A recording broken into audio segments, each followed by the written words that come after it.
Also ask you, when you said you'd done Breath of Bliss a couple of years back, what was your experience with it? So I did Breath of Bliss for the first, and I'd done breathwork before in India. So I've studied in India quite a bit with my husband, and going back to 2009 when I met my husband in Thailand. So I did many forms of breathwork before, but I have to say that yours was really the most powerful breathwork experience that I've had. And so I did it at Valley Spirit, and Nick and I did it together, and we were at the phase where we were starting this business together, and it was a really stressful period. And we were both working through our own stuff, and like because of the work that we do, we also brain train ourselves, and we do a lot of deep state meditations. We were doing a lot of that work ourselves, and a lot of stuff was coming up.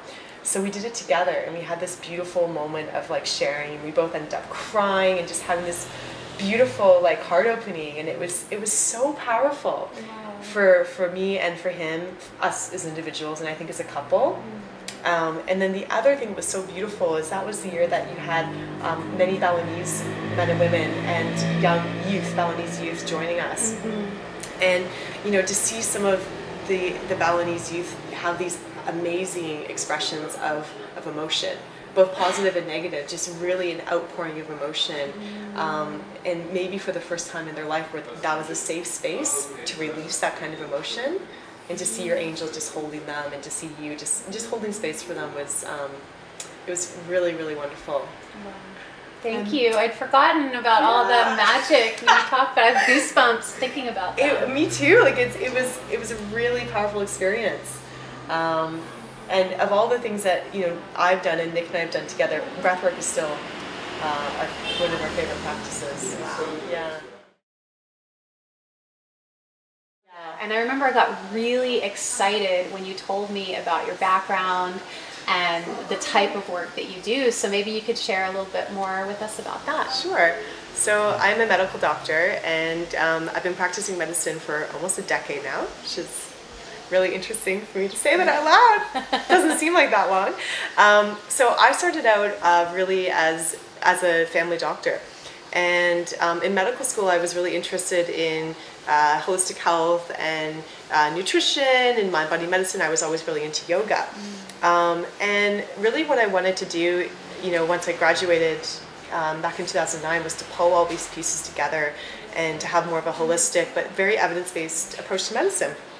And I ended up doing another fellowship in the US in integrative medicine, which is basically mind-body medicine, herbal medicine, and nutritional medicine.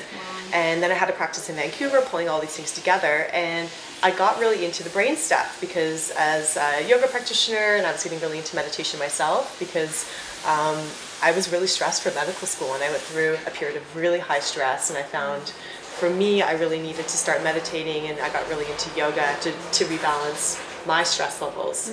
And I really wanted to share that with people. So then I got into some of the brain stuff, and I found out about the QEEG and neurofeedback, and started to add that into my practice about 4 or 5 years ago.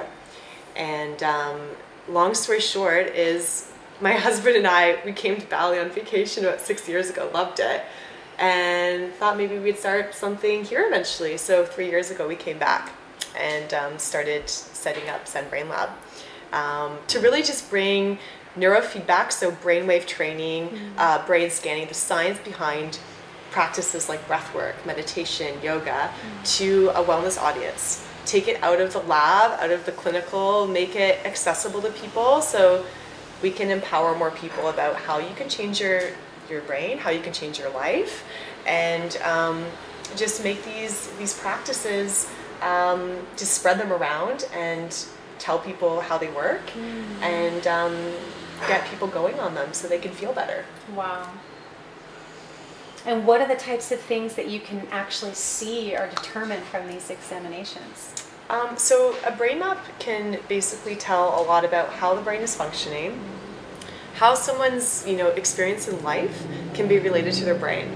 So for example, a lot of people have been to their doctor with lots of symptoms, like people have chronic fatigue, fibromyalgia, chronic Lyme. These are problems that Western medicine doesn't have a good answer to. And oftentimes they go away just with a referral to a psychiatrist, but really not much else, and lots of medications. So when we brain map, I work a lot with these types of conditions, and when we brain map, someone with those problems, we see patterns on the brain map, like the brain is overwhelmed. We can see problems like in chronic fatigue, what's called a low-powered brain map. We can see a pattern called backwards brain, where there's too much slow wave activity in the front and too much fast wave activity in the back of the brain. And these are patterns of the brain being under certain types of stresses, and using brainwave training and using other practices, you can start to reverse these changes. Another way it's cool when we look at brains is people who are already meditating, but they might not be doing a meditation practice that, all meditation is great. So it's not that it's bad, it's just that there might be a meditation practice that is better suited to their brain signatures than they're currently doing. So, we talked a little bit before about yogic guilt. So a lot of people who we see here as clients at Zen Brain Lab, they're yogis, they're meditators, and they have this yogic guilt because they're already meditating, they're already doing yoga, and they might still have anxiety, or they might still feel like low mood or depressed, and they feel like they can't really talk to anyone about it because you have to put on this facade of it's all great. But yoga and meditation are great tools, but sometimes it's helpful to have a little bit of a more scientific understanding of the brain, so you can make those tools work better for you and feel even more empowered with the toolkit that you have. So those are some of the things that we do. Wow. So we give people kind of brain guided meditation suggestions. Not that they have to change their current meditation practice, but how can you get more bang for your buck in whatever you're doing currently. So, for example, everything is about a brain-based wellness program. And then they can tie that back into their current practices. Wow. Yeah.